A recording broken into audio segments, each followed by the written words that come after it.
The sheer amount of clickbait fear mongering really gets under my skin. Will the Supreme Court overturn the right to same sex marriage next? Dear God, y'all make my brain hurt.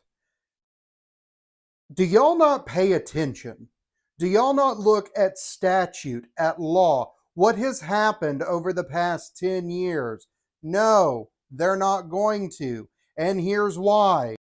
In 2022, a bipartisan, meaning Republicans and Democrats, piece of legislation was passed called the Respect for Marriage Act due to people freaking out thinking that interracial and same sex marriage would be invalidated.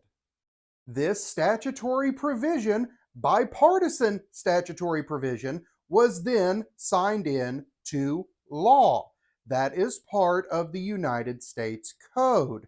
The whole reason that Roe got overturned is because there was not a statutory provision present in United States Code, which Democrats had 50 years to try and enshrine and never did.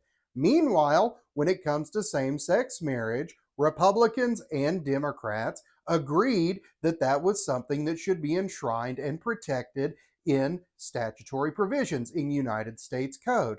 So even if the Supreme Court decides to overturn Obergefell v. Hodges, it then reverts back to what is in statutory code, which means that it still stays legal. The only reason y'all are doing this is to spread fear and to get clicks and views. Y'all would rather give people a lie that makes them hysterical and creates things like TDS versus tell them the truth and that it's a little bit more complicated than you want to realize. The likelihood that Obergefell gets overturned is minimal, but even if it does, it's now protected under US law. Y'all get a hobby or actually do some research.